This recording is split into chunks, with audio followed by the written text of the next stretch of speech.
Ebusia for me nyina akwa babra so say yetwetwe oman mu nkomoda no pay yenuan mu animonyam for mienu omagye prince omo ne yebetwetwe nkomo Honorable Adekye Nsroma MP Wasa East Deputy Minister Roads and Highways waha sanzo so na Honorable Esla Us Ekuful Mrs MP Ablekuma West Honorable Mama Akwabo yeah apumbo kode yes wadom Esla auto party wa mfrey party ne wa tia yeto ye de wa ha party ne wa birthday one to birthday ye to ahye new year aha ons me misang me hu ye to ahye new year specifically date I will not I don't have person yes okay sir you know tete select few aha oh, okay. And between now and then justify your inclusion I will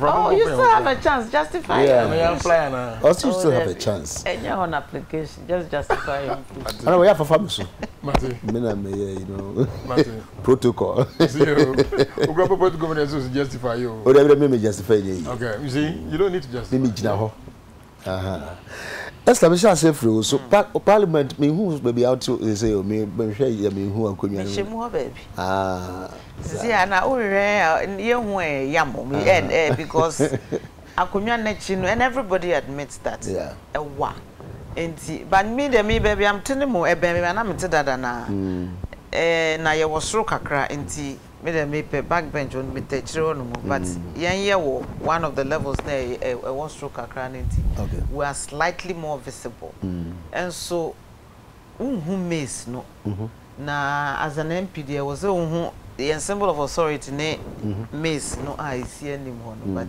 in several parts of the house so to because chair backs no back rest no ewa enti akata so and ye nyina ye gitu one more en owa crap depending on where you are sitting no ye hu if you say omo aye no to say stairs bisa but 2 rows of seats ewo one level so enti omo amote second row no so no first one no is a block o manim because omo nyina with the same level oh enti ama visibility visibility in the house is a little difficult.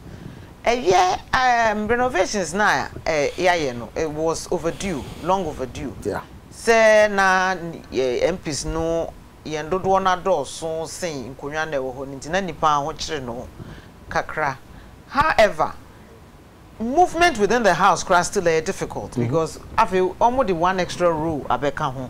Enti ama emuchire kakranti o fa enkonwa na chi a ha adwen enti it's difficult to move just and say we go all the way in front no asan ba be da no ama movement ha adwen kakra one so amempekura ne carpet no no de me feel say but carpet man for self but maybe not for this space like this you're too busy yeah the decoration the designs na wo no so dodo for and any penny na be fra na why wenyan kakra na menyanti afo se nka omo the contract ne ma research I wo Ghana here yeah but at some stage no almost eji we dem say sure say nka research for betumi ayo and our tables ne so in a way it's lost a bit of its character ma munyana mo this say it's a Chinese restaurant na mo yesa e bi ma bodi kra restaurant kra bidin oh ma mo yesa that's the Parliament of the Republic of Ghana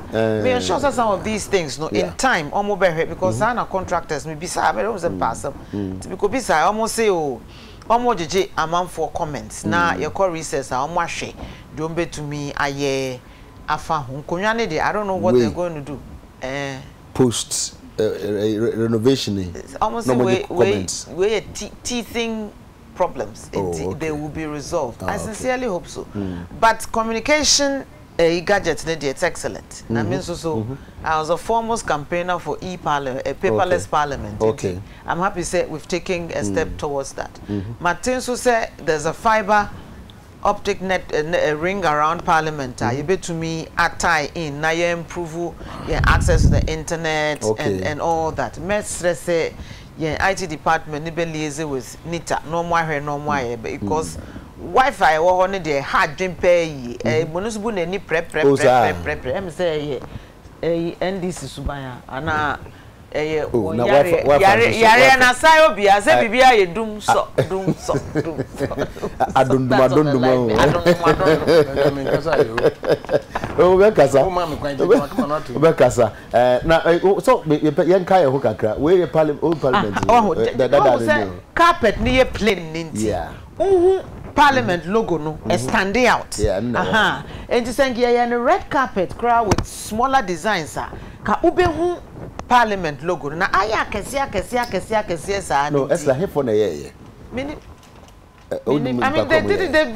they should have done a plain carpet and then where the it's too busy. So now talking about Nkomyane you know, so I feel local daily graphica local furniture producers unhappy with Parliament. And and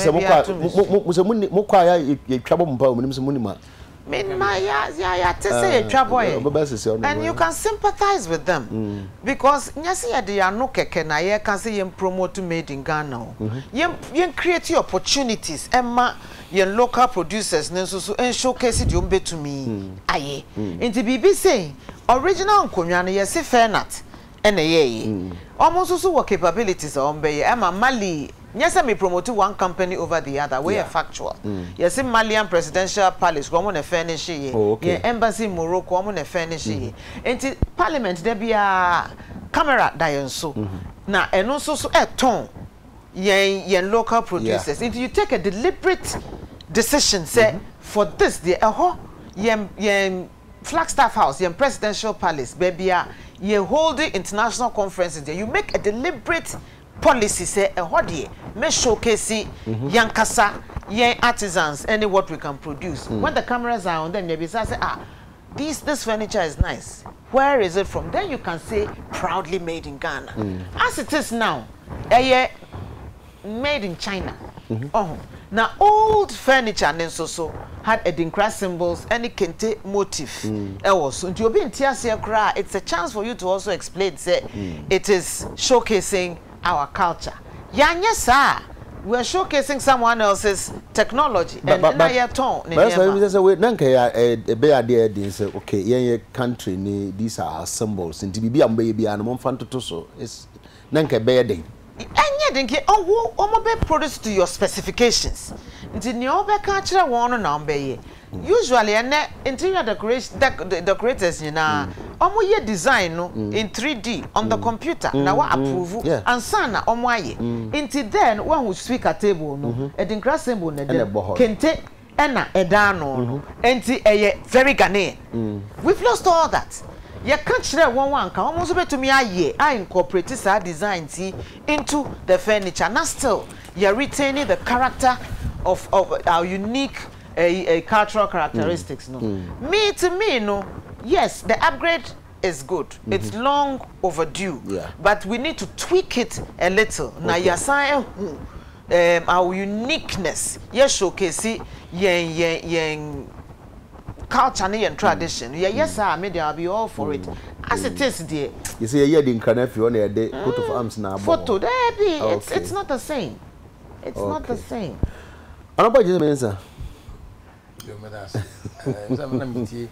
That's why I'm quite a Mr. and Mammy Chiamati for Ghana for him and there was a history for so better.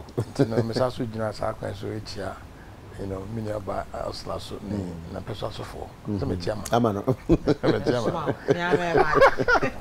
now I'm saying, son, the bedroom, many about Wakawasam. Now, the M. Doom say, why that him say, yeah. Oh, yeah. Media me call Parliamentary. Let me hear no more question. Manager, since as a sign idea. Now, what's the sound? Now, the sound wouldn't point to and I say, Uncle Sweden at the upper. Until you word you say long overdue. Now, here and Kumia, now here carpet and I did one counter at the effort. Now, you move in the sometimes I will challenge you change. Changing the papa, it been a conservative. Maybe more progressive. Until you be a conservative, no, that no pay, that they be no policy that no, and so yeah.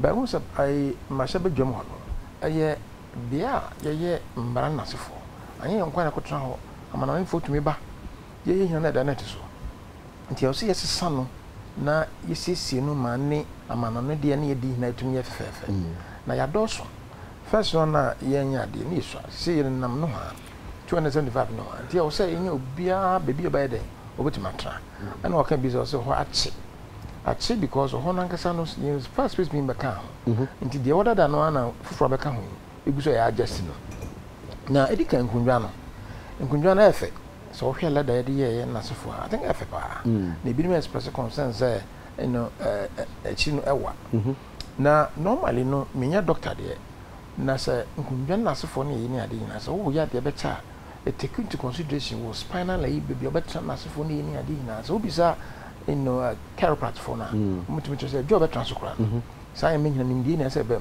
say yen odite na de yin nti so kwatna adwa bi so na kobubu mu na sefo na ade ya ba affect one cause of health na ma ten say say you man take into consideration really na ma so adwa utimu a ade uti straight na ho to so wom na utima ho to wonye ba bi de wati koto backrest na wati kwachi no na but dia see concern or expression say ebinim de say baby on tenten e ni ade bi so otia nti na wakoshe they are vertically challenged it is how do you to like say nti omo wa pa na complain nti so hwa yes sir na so so Chinese for so omo me so me Chinese for otia pa ade nti no be say you know na the minister almost take assignment into consideration omo ya be ya yehu say adwa no say de akoye no ayatintin masa wote ho ba hu anim ni ade no me sure say consensus na ye raise omo kan adwa no amu say ye betumi atiku no aye no ma bi obetumi agese kama madun to betumi na sa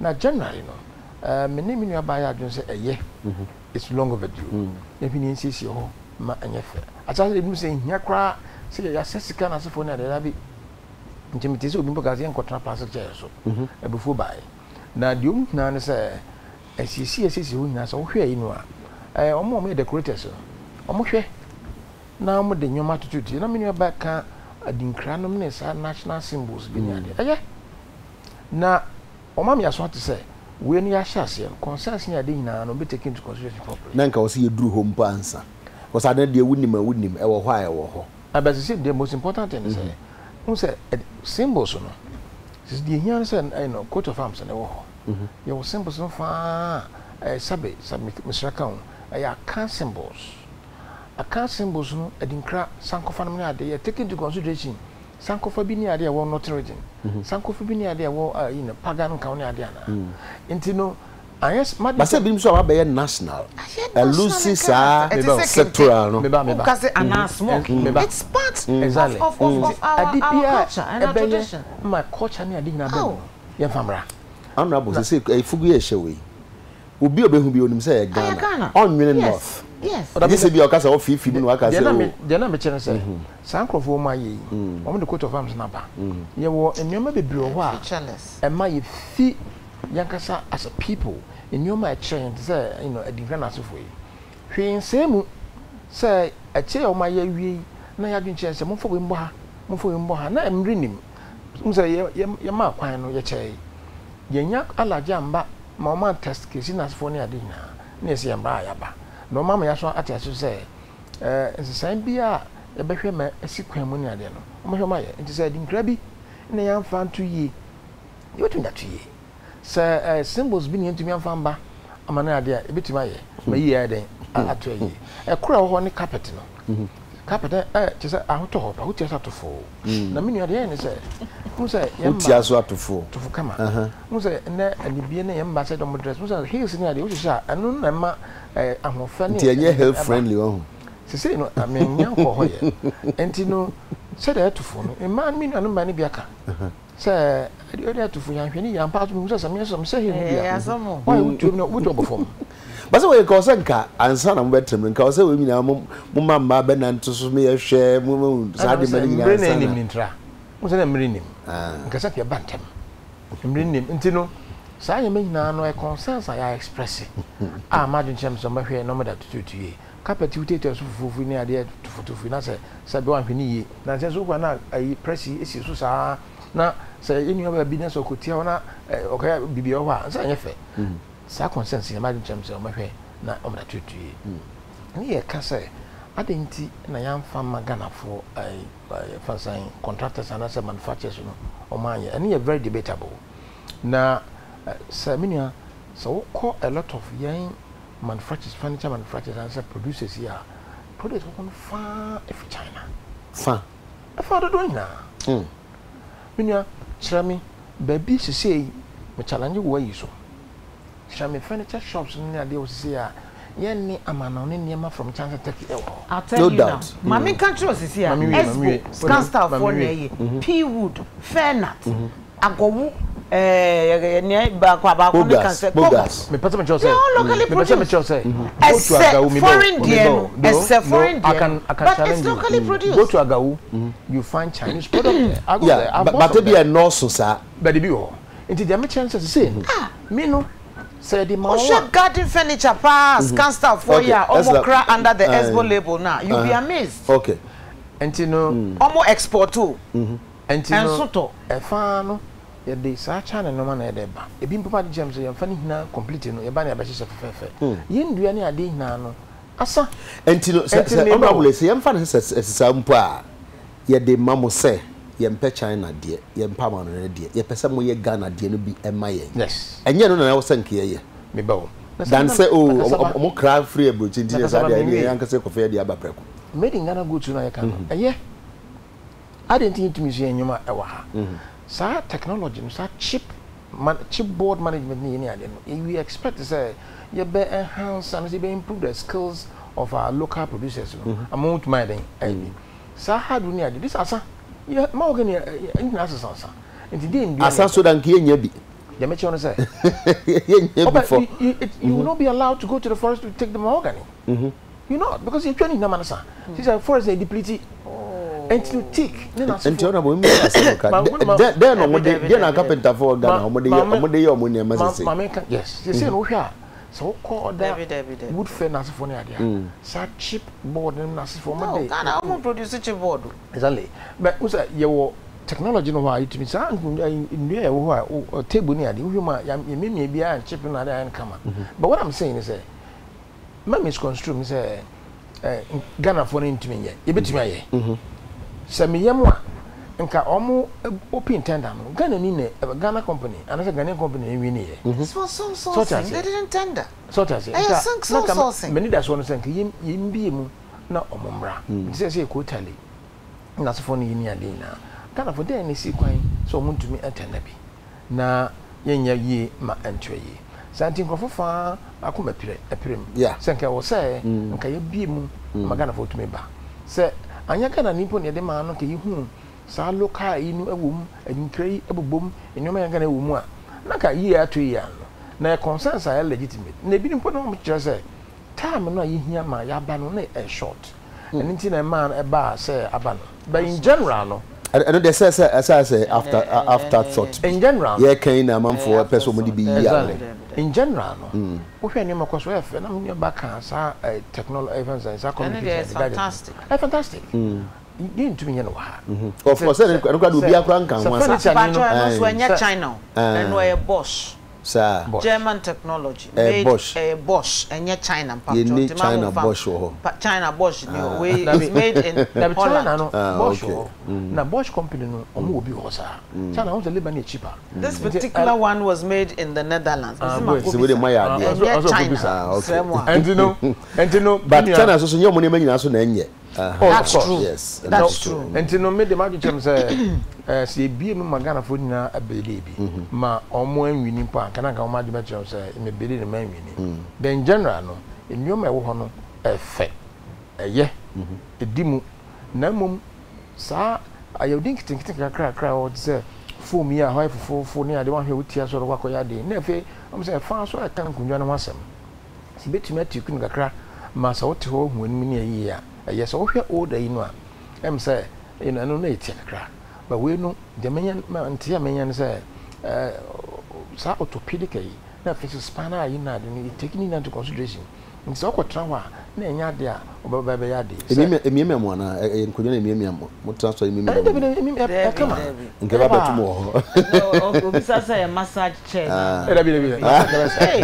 nka ya betu mo ho it's generally person man for nya who say Parliamentary household IFA be kwancha de FS mi na de na de scan ye nti mama yen kasa ntia bebre say say no o say concerns na ho na ya raise no nti abusan for 144 betumi ya say esla mumia munyina mo parliament na yenso yetie kire na ye kan se bebre na no esi speaker obeswe onso ensem bebre kwa minim aya mo discuss as mo parliament na dabi mo nkan ho ase ba de ye kapa o minim yeti mi monde my take on it is the Supreme Court na nkasa so ka ho bi Supreme Court they had the opportunity say ye be interpret constitutional provision no in a clear way and omobo Professor Asari written no etotune that's where we are now.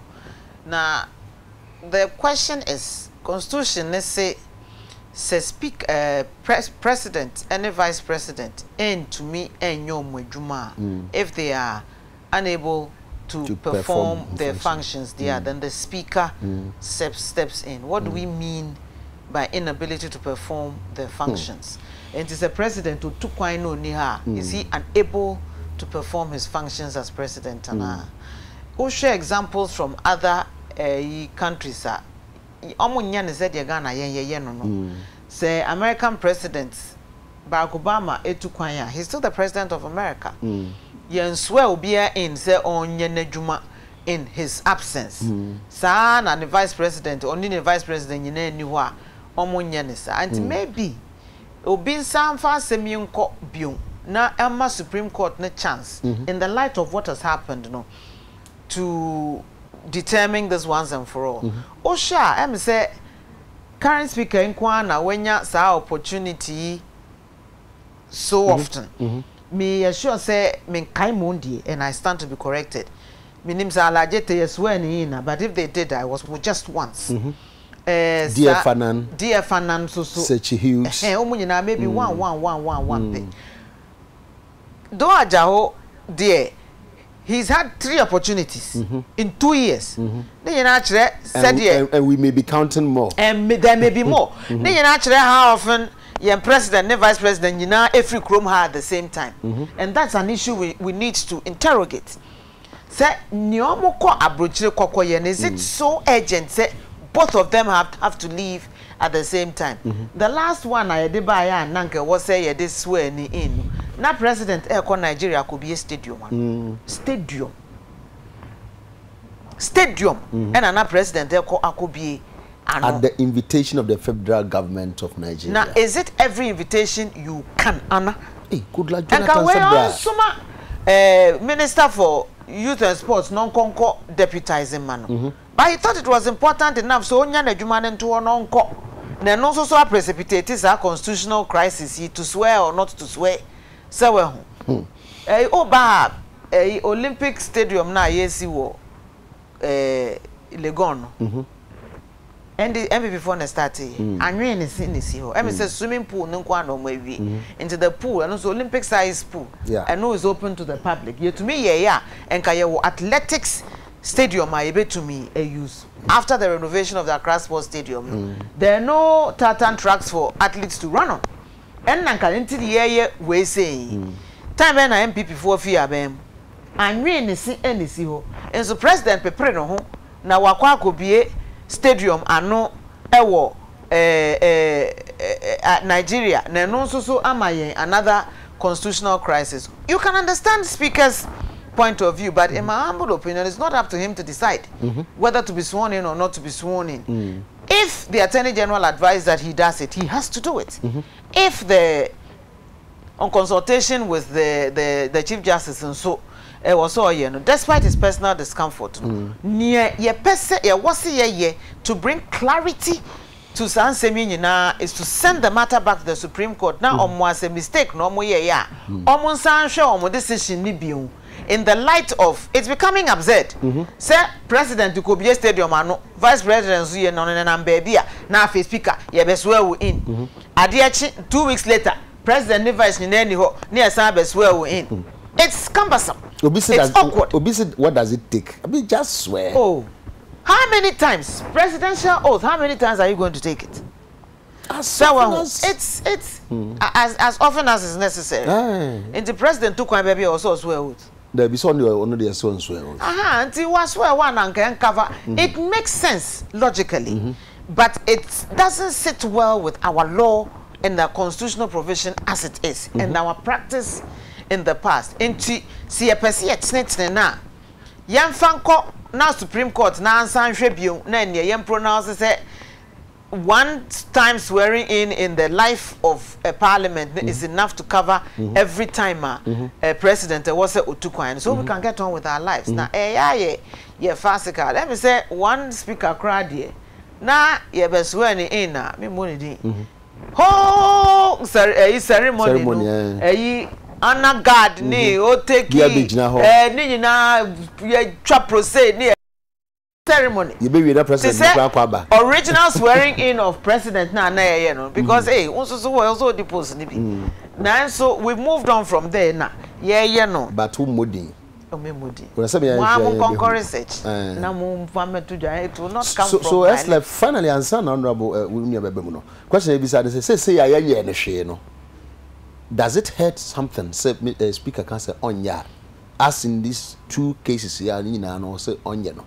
Now say what can say onya. And me ni say president, ni vice president, ni anywhere. Better baby you see about swearing in. But the one also problem when it says in that case, no, then there is a vacuum because so onya. It means say he's not. Swearing in the that. That's when no cover. We got it. Whether that's the proper statement of the law or position of the law or not, that make us say it would help if we sought clarification from the Supreme Court on the interpretation of this matter. Yeah, anything is possible. Anything is possible. There is I'm saying Ghana no separation of powers. China mo Parliament House no. No wonder until carpet here ready. Na say one was on with the bibi dem it's plain. But no, but say as like China for also more elaborate when it comes to decorations. No, but you tell them said Debbie don't go overboard. Yeah, no plain red carpet. It would have been fantastic. Yes. Wow. Almost almost the end yati and fine tutti baby who miss no yeah the end the bibi almost size no more there almost size no more there way is a purpose built parliament yeah conference center reconfigure renovate stretch as you say it maybe we need to move to the point ayankasa ye be see another parliament house proper. Put himself in a photograph of old Parliament House. It's very. It's a British Parliament. No more benches so. And he say a nipa ne door so crowd you can adjust. Bench, green benches near ya. A minority waha, majority waha. House of Lords na red benches. Honorable who China dear no. Na ka me gusu ameka. Ka be kana say dey chira say China. Na wa di chamsen ya kan wase mawi. Okay. Say ni say em say pala obi aja tum say na mo nya marketing kiti yen hwe na yen ma ye twa ye ya be fe China rom do so. Say almost what ta intia. Do we on chairs na intia na me ade. But yen no ye de no say ye ma ni fit very well. Okay. But I see na ye ka Speaker of Parliament. Ghana no separation of powers na ye adwuma. And no rule of law no se makwanya eno no ye fapema e beko ye nim ampun to betimi aba it is a separation of powers na over the executive, the legislature and the judiciary. The one arm of government no eno the legislature na mbrane trese so mampanyi ni ho a wono no executive na se na be de kire ni ho speaker omuni ho na omuntimi nye omadwuma yes omuntimi omadwuma ada say omo watukwan anasabe oyare anasa whatever to the branch or no was a woody hall. Nam say administrative answer say before but my say see a swearing in. Yes, swearing any legislature. It sits with the legislature, it doesn't sit with the executive. because mrano yen hwe mrano fa yedwuma na legislature ya obi odiano speaker yi baako opanin no omampani akọ amanone no yeswani yeswani no kese ya mano tumi sa ondi oman no so kopem tama opanin baba nti la baako mo se MPP formula opanin baako so kujoto o chere bi se yes on no chese no ya humanin for pa o ya mranin for pa o say oh and am say first no opanin yeswani no ya man power of attorney bi a chese de bia mampani ni ho ne yensa so en court through the routine say so yin na me yoba ka say hey obi de mpo am say obosa din dia kire me say be so na na de nyama hina wo I say yes so mampani popi ni na popi na ya sunlight na o de o inspecting guard me say sa popi ni ino bia na ayeka na ne mrem ni ade nti say mra no makwan ma once say ya so ni ba ko no serve as power attorney power factor butum de aye de awani mi na nka hwin se mu na mo nu ya mra ebinim ntiase se on pass still on test yi na Supreme Court ho na mi yan ntise oni offense aye the minister for the judiciary and the attorney general justice and attorney general adwen and chief justice adwen and sana or sorry binim kan and sana will take his decision na minim say Speaker of Parliament also a lawyer no onye bibia wa bra on fifi mranim ntie bia consult the minister for justice and attorney general and chief justice so no so yes on tombra eye and wa kwakwa sa de ya ebinim ntio mo ase na humanifo na sa mranifo bibra kan wasam so he akudoti ya no mranifo pa na saso po ya bibili pa prekope no just say mama yenye de na matter o me pesa me try so the other side ni ade so you can say o man pani tu kwan na so ni ade because equally no so ye wo nipa bi to say obi amwa o so aka say yes o feel say problematic cry na enka wosenka or yes we on the side of caution obi amwa no so ye lawyer ni MPP ni yes o da be ka me ka say na me say okudo to why ba Ghana Bar Association chairman president o me rebre nti ka national chairman ye camera nimfo ni ni ade a odi mu pa na fesa so MPP ni prekope nti on chess na twin say ena me say wa so ni ba ko na man no pa fa to ni bi ni ade me na ma twin say waye mampani ko en wan so yin say ye mbra kwan so say onye mbra kwan so no waye bi nso a che madwen na ono no a kire say wa consulte ansa na otu sa na mo no eko say Stella no ye fi say ye hwehwem fufura hwinsi kwan say hwehwem amasa next time no na so mampani o kan hwehwemu na person che say ye mfa nko court da be say obinim kire say mbako Supreme Court ebinim kire say mbako Supreme Court na so for na Supreme Court me kra ekwa be me de exactly se ni ya te de ye hu ne ye ko exactly entino be ma nyema hina dai be say no kwa say chief justice no na attorney general no so mo o consult won a no ye sa de no dia na ke say mra kwan so ano mama ye ha ho bebrem na ye twetwetwa ho matenten ma no ke bi ye ho na mra so de dia but the benim so feel say be curious kakra because say ye kire mra se de atu anamo de ye nko nipa mienu nko kan motim mu no makwa akoye emra wo ho aye wo ho sa na benim ka benim so feel say asam no kra nsi ene ntina fiada chief justice san metese so san akobiem that is say no kra sa say nkokwa akoso e no ena ano so amaso so that it may not be totally correct to say you to for say mo onye enye sa na asem so tie because that is the other side of it so okay this is o kana zima mane no Friday so okay so say e simpre no ko president san ba e san ekoye me no dia me fa no obesrai no me dia me fa no ni won maka wasam transits through Accra won maka wasam ani yewura okudeto aka no mrani fu aka say o so wadi ka so ni ba ko a serve as power to ni be say taisia yan fa na sa ana me ni dentum but on the boy so mo kasa no so say bi so kasa say even the my power kra na e won tenure enti no say yan fa de say okọ de bi mu adwen no say president ne ba ye na apɛ no say tumi na de ama no ya no ekọ enti say osan akọ bi mu de a na che say o say afei na osan be di tumi no na say emphasis that time you mean you man paying don his excellency John Dramani mama me so on nimre home first time ono so to me as yes adwuma no so ko ba bia na say power aton and the second time abeba no and no so also to me so because na anya the same time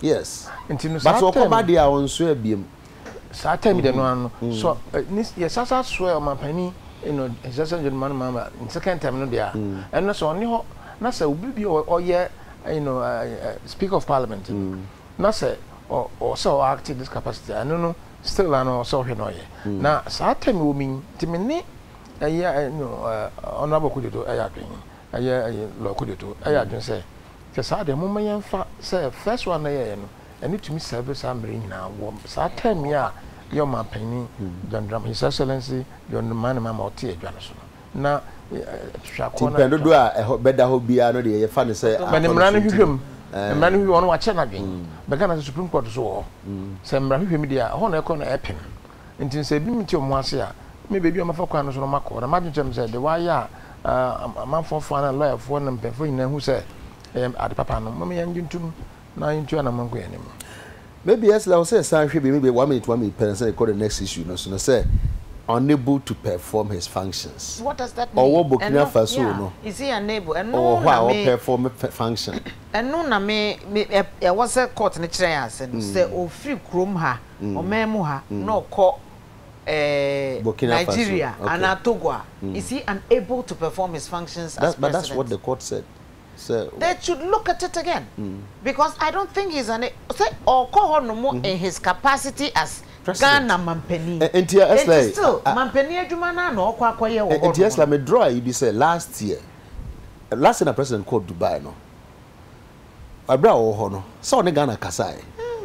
And there was somebody so na per constitution no or father so no na. They say time bia na wo otukwa na wo two presidents. David. If you say overseas president and local president. And Supreme Court na create a problem. Into so and solve but and we might want to have them look at it again. A more creative problem no more creative. Honorable decided but president or what would change about council or and to now you minister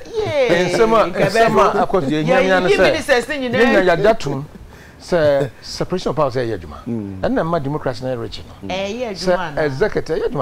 executive no aya the president ni no onya hwe boni bia wo no tukwan na mra no kire se o mampani ni ho a obi ensi na nan ne bedi e kire ensi na nan na bedi e kire su ni ho kwan ne sisi na nan aya speaker of parliament nti ani executive aya na ye wie nti se ba se legislature the other arm of government so any there na wanye nkofo visi wanye ne kwan papa so whatever mra no o be bia so to American for there no president kwa so president until no Supreme Court said okay Supreme Court vana mra ifo no the other arm of government judiciary no and say mampani no tukwa sa no there utimi ko wabram for biansi na nan so okọ Burkina Faso a okọ for some few hours in a day a utimi ye najuma nim na there wabram for biansi na nan that's okay so yare sebi me manusi sumra so ni trimu obenya mental illness be and now you're physically unable nipa ye beti ase now say what to kwanya still Skype video conferencing WhatsApp yeah so technology there you're constantly in touch instantly anyway sure say ekokota I mean enyanko e BBC because recently South Africa case business la very interested will be served by Facebook and service by social media is yes the court no say in that particular case no the intimidate ayekoye ni mu no ye behwe sa de because technology the yam fanye dwumana ema yankasa ye bre no so nti na reduce complications okay because technology the yes okoye parliament so me man like so gadget bi o no yam mu bi mu huru umi o da bi atecho bia jese mu humu ufunu ni hunu ufiti ya na wangu ka bibia yesia umi mi so bibia sa o to new phone gra wa nyame abata o ba na be kire se de esi arambwa me ye yam da ye ko ni mu o mnia but it is fantastic. Oh man. Now the things it can do, its capabilities. Yes. Tell me. Well, almost able to me as signing in biometrically, they can program it for that. And yes, oko emails room ako sign. Odu buy, odu set teams wa. Na register se waba. Okay. Ebe to me my vote electronically so ma yehu voting pattern no so obi abehu di obi vote go be secret home. Oh, that information will be there. Okay. And so when one vote yes, some more vote no. And to say now all in favor say I. Even at yet grana yet take power say no grana. I have. We vote to Amayakai. No be what did I say? Omo mutiemu ketwa grana so mumu no man kan kese. Wow. And there's several other things. You bet to me, intercom also. You bet to me, communicate with each other. I say intranet being so. Okay. You to me, loading and documents. Ni na go so. And now here, paper, order paper, and now votes of proceedings. Ni na was so. Bet to me the Hansard. MPs have gone digital. You know, taking the lead. But the open say, who said legislature? We are talking about democracy here. Arms of government and encourage women to legislature no parliament na sefo ne adom nyema nyina akoso tino se bibia akoche wo ho anas bibia ye mfa ankosoa judiciary ne ye mfa ankosoa executive so nti e ba se bibisa ba ye mfa credit no ne dia ma sa communication ye ne dia ma legislature no se bibisu ba ye kan ne just now you empowering them na ye ato ye ye nko blemu government digitally first na ye prof ye mfofo ne bebrez ne anim wodi enso ene sorry ye okasa na onya pressing speaker na ni din aba obia na gutuzo edieso okay who jina na okasa keke na speaker na you don't have first you are now abenu ni microphone is so powerful say ujina ho na okasa kra epike Mo Filipao. You know Mo Filipao. I love it. It's good. I see. Maybe I'm all for it. First gas flows at Atuabo despite red flag by two bodies. Atuabo. Alenzimadin. Okay. Atuabo. Alenzimadin. Atuabo. Who can understand Alenzimadin? Madam. And even fast so we need to boy there. Yo. I'm free quick. Yes, yo. When I friends of me. Honorary member of the Blay family. Oh, okay. Okay, that's good. Okay. I'm not one fast. I'm not James. I'm shouting through. So what is? Oh, there be so now can dini ye. O say Atuabo. Now, yet they say energy commission say be ya momon to moboase. Na who say there are risk be attached to operations no. Matese say omoaye the natural gas started flowing from the Jubilee, whatever, blah, blah, blah, yesterday. Now, so far, it's good news for us. Of course, yes. So, risky, yeah, can once me. Quite many fast to you because the imbalance equation. Fingers and toes crossed. Manikasa problem. The answer say energy me who say manage. Me bebre na Ghana if is a gas no e ba beboan. Na a challenge is a war your power no fa akofo ma na sa brase. Entinu sa wo mu ai omampanyin na begetri e ko atoabo ho. Na ntie wo mu say August no end na September no ye di jabetum. Na sala no mgusu mo de yema tutuye nti me de metisa no manage ye ntumi mfa jantum wabra ye hwehwe mu say no me hina eto ye me nya power na risk so sometimes you need to take risk, genuine and reasonable risk. For the first time Ghana ye ba be produce gas and no na me no obi kasa no just say Malaysia say no mo ye car first car mo di jatum na konachi Korea Korea boy. Na saka so it be reverse. Ebi utia so spark ya na. So that's it. Entino ne omko yes. Entino, you know, for the first time, yes started. You know, energy commission consensus no. Also take into consideration why so me dia tum no. They say hwe na ye hwe ne ye ntra wa me mfodi arms. Wa bra power yi wo ho. Na ye hwe mfo wontu na you know. So, our engineers when they take the risk and move on, we'll be able to resolve the issues as they come over. Yeah, meanwhile, manager. Now, me imagine Chairman say, "Sir, that to me, the company on my faso, my year between year and far, Akaskasa and Bibiamano, on my friend, my Mummy and Ninja, so for the first time, no, I tremble, Papa, no, a gas, no, it's a dem. It's a demaziano, meaning who says up challenges our party. Call a friend saying Abuadi Kamala, they need a gas to operate and a lot of areas cheaply. And you know, sir, you're not trouble near bar. na the if Nigerian count e be count say am mpa na kisa ye ko anim you can imagine a savings a bit may save financially nti no mo ko so nye sisi ye power na nya de na concerns nya hwe so nya resolve but imagine chem say ye jai na ya hwe na ya resolve e yi na ansa na wa branch business en so ko anim ye Korea for no account Japan to Korea mo ka mo tu fa say ko rechi nti sa time yeso ye ko se ye ko ye tie be anim na ye ko anim no the most important thing say ye power no nti me bo ma ba so ministry for me bo ma ba so kan ye menua Wanamboboa sanitation ho dumadi so ko crisis na fe so ye wase panyanki dumadi pa na tu ho acha dwuma o maya se Ghana for the first time no nya gas ya na mum consensus no ma region no mo hwe no mfa tutuye na ma ehu bia mbenti Ghana ma obi akomentu gas yesu nya gas ni bia ye nya gas ni bia ye o se tu ya na ya ntumi tran hwe kratam sa theory sa that's a practicalize no nti akomentu bia no so long as o mo chese ye ne de Energy Commission for no ono mo hwe no ye na ye bia nto ye na ko ya nim ye hia gas de eduma ye hia gas no of course gas now of course Esla gas now not within the shortest possible time. We the shortest possible time now anka 2010 ye nya gas nka this process say you call by MPP timetable na nka 2010 na ye wie saadi na no na midi NDC for ho ya kakra ye nyina ye nim se de ye si hia gas no ene moa e betumi aboa omamu ni nyina it should have been one of the foremost priorities ka was say number 1 priority of aben so ye tena hwa na nkofa mra na hwa company ne de beko na ye de sa 10% sem woni zansem menka se bi sa okay. But the long delay in deciding on how to go forward. Oh, go ahead. Oh, so for 4 years, so said it.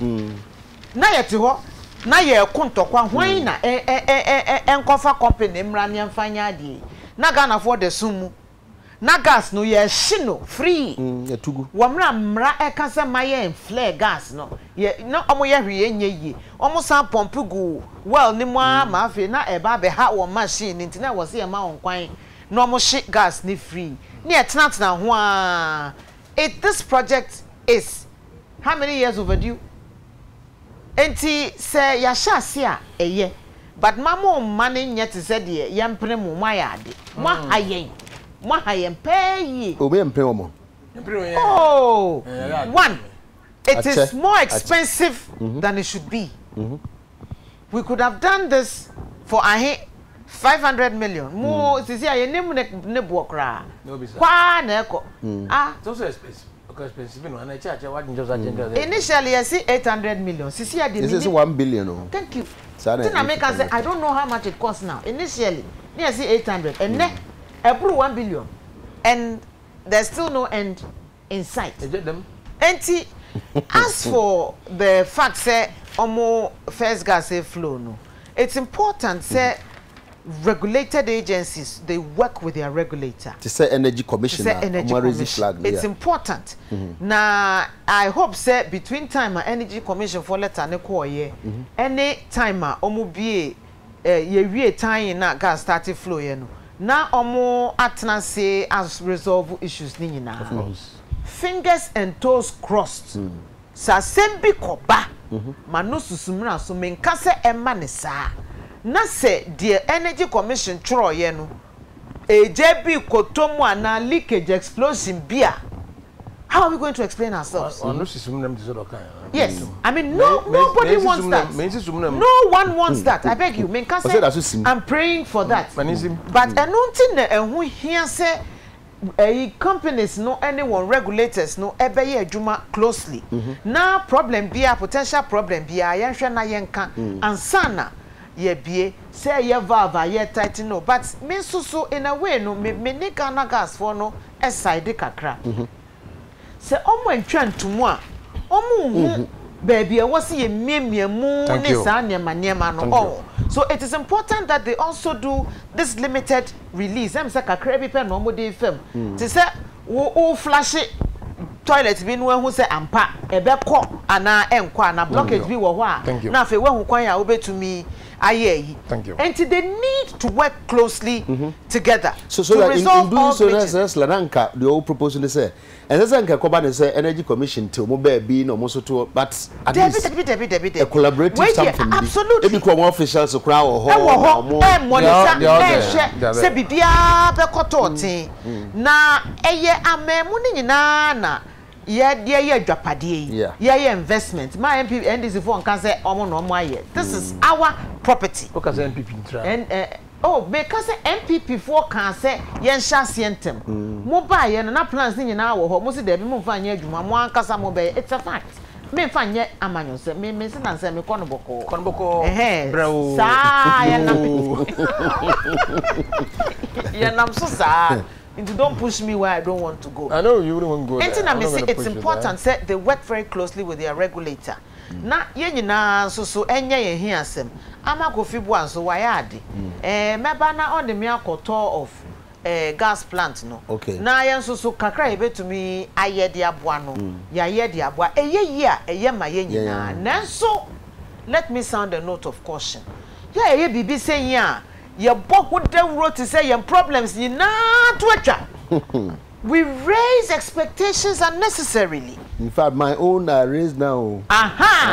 You're cautious and can say, oh, Gasaba, Dumso no is a thing of the past. So they can say, I don't do no beja. I don't know. Sana, we, your choir and son, no more kind. Ye be a FPS, so no, no more kind. Oh, Cecilia, you're here to any. To Miss Ramwa, do not raise expectations too high. And yes, it comes back to bite you. Matese Moses Asaga was starting boom. Say, oh, Cecilia, dear. Gas I here for your fear, no dear. Oh, a bay flow onto the was. Once to some can, now that be a quite the counters. Nick Covid Trinity, no, sir. Your book. Yaman pain John Dramani Mama Abaso. Na wine and Yaman Shishin so woman na papa the champ power a call from County Hano. Into me Bonabaso pass a kudro na a ding a grandpa about me a move. Ama Siway Abaso fine yet. And when you mamma coming in any fans in the boot licking. Oh, we are dear. Nana, your I need that one and can that sort of. Your boy Amaboaso, honorable Mabo Abaso, and then Sipayanki.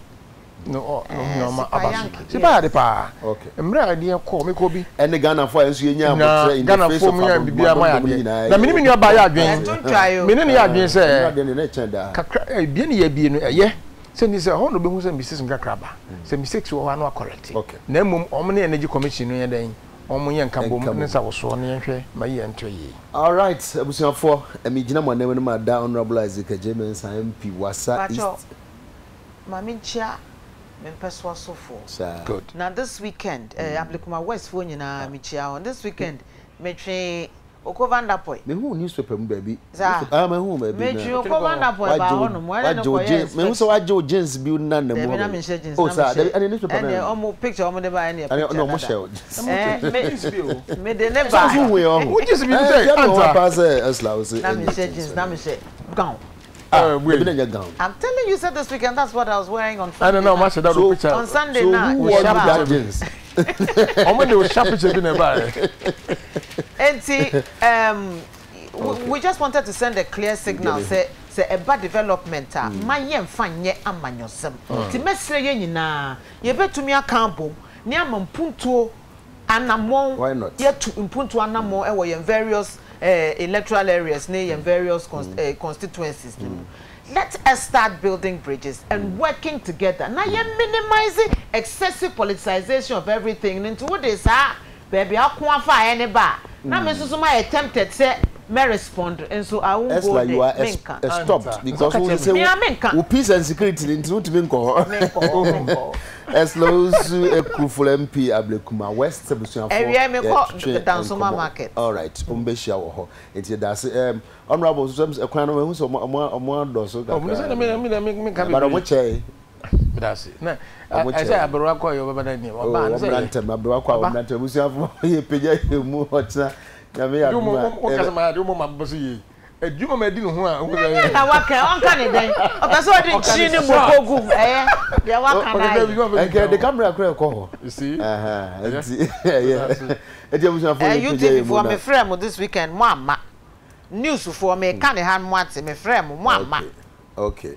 Busuafo news for no ano no. Sremo o koma me. Ye peja emu yasa ye ntwaso ahwe anse me ba ne be do so ntiri ye peja emu. O tsanya me anu ma ye be san hye me da mu nyina ase. Yeah.